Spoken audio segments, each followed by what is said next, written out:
जय हिंद दोस्तों। आज हम लोग स्वतंत्रता आंदोलन से संबंधित एक बहुमूल्य टॉपिक के बारे में अध्ययन करेंगे जिसका नाम है मुजफ्फरपुर बम कांड। देखिए, जैसे कि दर्शाया गया है, मुजफ्फरपुर बम कांड 1908 ईस्वी। देखिए, समझेंगे कि मुजफ्फरपुर बम कांड किन परिस्थितियों में किया गया और किसने किया। आइए पॉइंट बाय पॉइंट पढ़ के आपको सुनाते हैं। देखिए, पहला पॉइंट है ना, कह रहा है कि 30 अप्रैल 1908 ईस्वी को मुजफ्फरपुर के सेशन जज के ऊपर बम फेंकने का प्रयास किया गया। देखिए, कब जी, यहाँ पर दर्शाया गया है 30 अप्रैल 1908। 30 अप्रैल 1908 ईस्वी को मुजफ्फरपुर के सेशन जज के ऊपर प्रफुल्ल चाकी और खुदीराम बोस के द्वारा बम फेंकने का प्रयास किया गया। इसी का नाम पड़ा मुजफ्फरपुर बम कांड। अब देखिए, अगला पॉइंट है कि मुजफ्फरपुर का सेशन जज कौन था। देखिए, जब न खुदीराम बोस और प्रफुल्ल चाकी मुजफ्फरपुर के सेशन जज पर बम फेंके तो उस जज का नाम क्या था? तो जो जज था ना, जज का नाम था किंग्सफोर्ड। किंग्सफोर्ड के ऊपर किसने? खुदीराम बोस ने और प्रफुल्ल चाकी ने बम फेंका। तो जो सेशन जज था ना, सेशन जज, उसका नाम क्या था जी? किंगफोर्ड। और सेशन जज, देखिए, जो जज ना आपको सजा सुनाता है उसको क्या बोलते हैं जी? सेशन जज बोलते हैं।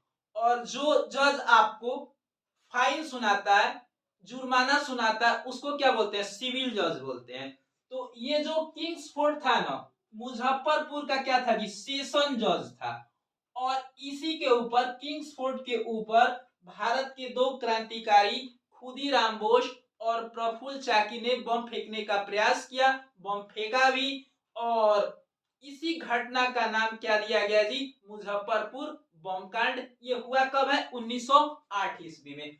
और देखिए, अगला पॉइंट पढ़ते हैं। जैसे क्वेश्चन आपको पूछेगा कि 1908 ईस्वी में खुदीराम बोस ने किस जज के ऊपर बम फेंका? तो किंग्सफोर्ड के ऊपर उन्होंने क्या किया था जी? बम फेंका था।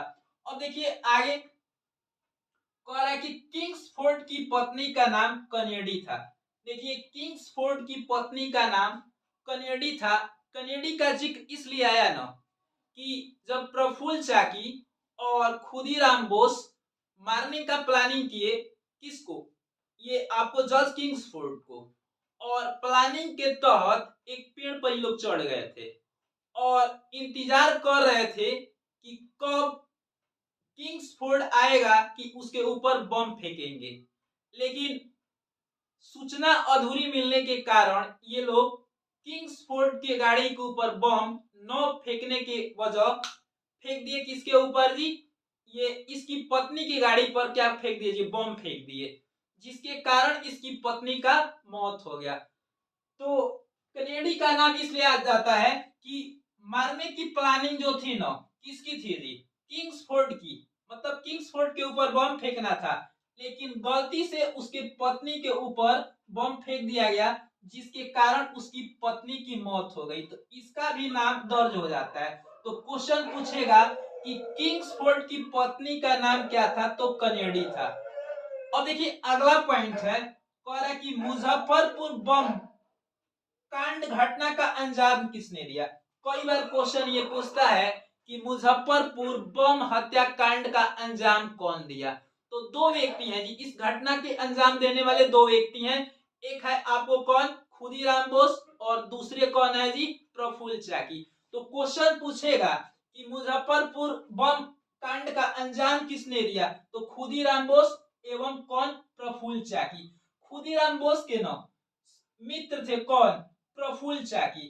तो इनका नाम भी दर्ज है इसमें। तो पूछेगा कि मुजफ्फरपुर बम कांड का अंजाम किसने दिया?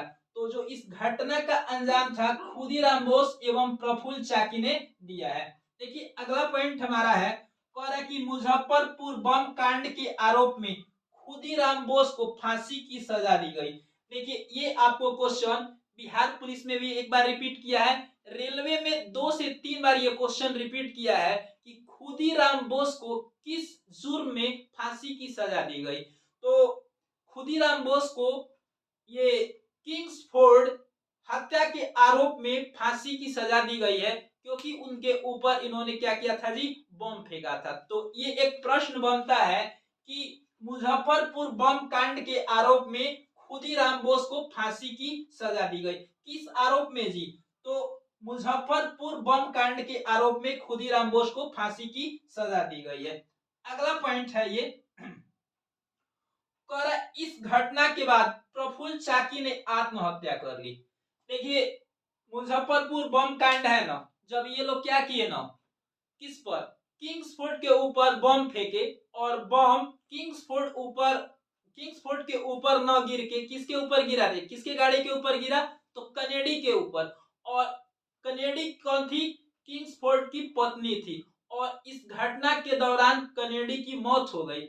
इसी घटना से डर कर क्या किए, प्रफुल्ल चाकी आत्महत्या कर लिए। आत्महत्या करने का कारण था ना कि अंग्रेज पकड़ते थे ना तो कठोर सजा दिया करते थे।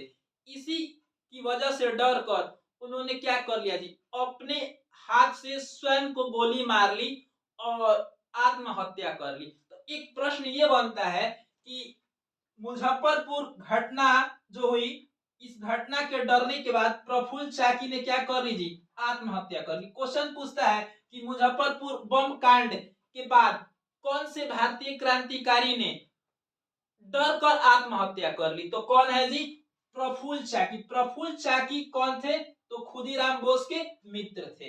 अगला टॉपिक बनता है, कह रहा है कि सबसे कम उम्र में फांसी की सजा पाने वाले भारतीय क्रांतिकारी, तो कौन है जी, खुदीराम बोस।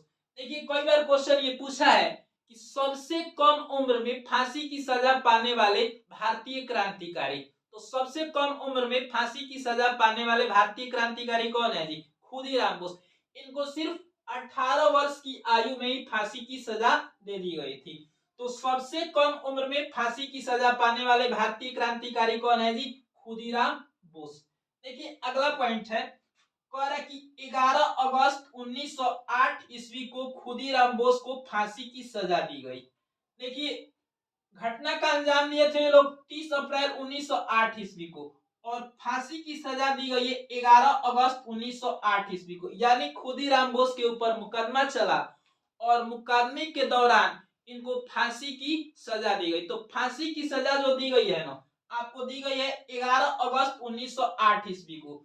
तो कई बार प्रश्न ये भी पूछा है कि खुदीराम बोस को फांसी की सजा कब दी गई, तो फांसी की सजा इनको दी गई है 11 अगस्त 1908 ईस्वी को। किसके आरोप में जी, तो मुजफ्फरपुर के सेशन जज किंग्सफोर्ड के ऊपर बम गिराने के आरोप में या बम फेंकने के आरोप में इनको फांसी की सजा दी गई है। देखिए अगला पॉइंट है, कह रहा है कि खुदीराम बोस का जन्म, कह रहा है कि आपको 3 दिसंबर 1889 ईस्वी को मिदनापुर बंगाल में हुआ था।